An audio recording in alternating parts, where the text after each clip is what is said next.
Hello everyone and welcome to the Pharmacy Counter. Today we are going to be talking about prescription legal requirements. Simplified, of course. So let's get into it. The three main objectives of this presentation are for you to understand what a prescription is, to understand the legal requirements for a basic FP10 prescription in England, and to be able to identify different types of prescriptions. So first, let's start off by defining a prescription. What actually is a prescription?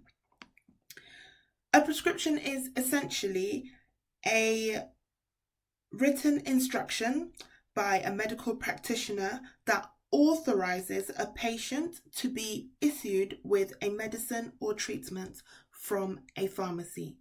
Simple as. There are different types of NHS prescriptions which can be easily identified by number one, the colour of the prescription, and number two, the FP10 code at the bottom right corner of the prescription. So to start off with, we'll look at the green FP10 prescription. This is an example of the most common prescription that is seen in community pharmacies and can be issued by several different prescribers. The PSNC website has a very useful table which shows all the different FP10 codes and the corresponding prescribers. So I will put a link to this in the description box below. The next prescription form is for dentists, and it is yellow and identified with an FP10D code. All dentists are permitted to prescribe only items from the dental formulary, which can be found in the BNF on these prescriptions. However, there is absolutely no limit on what they can prescribe on private prescriptions, provided that it is within their competence. The next prescription is a lilac prescription, which is mainly used by nurse prescribers, but this can also be used by out-of-hour centre prescribers. Once again, check the link in the description box below for more information. Now, let's talk about legal requirements on a prescription. So these are as follows: the patient name, patient address, a patient age. Now, this is only a requirement if the patient is under 12 years old.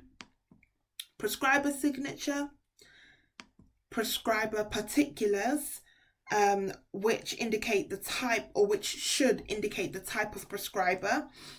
For example, it should have their GMC number, GDC number, etc. And the prescriber address, which is normally where they work.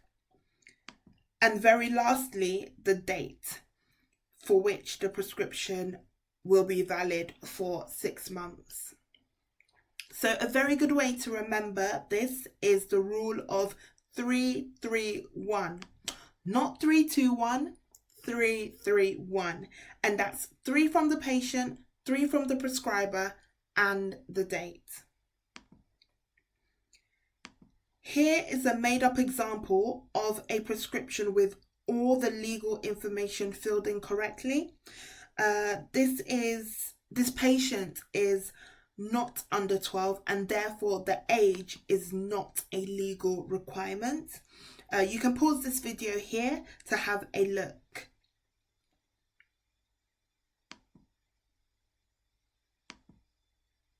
Now for a quick exercise.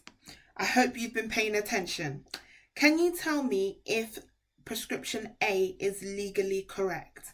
You can pause this video here to have a think.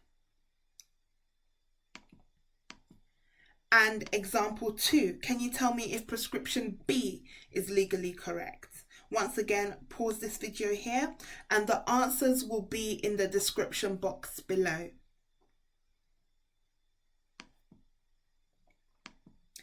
Moving on, just some key points.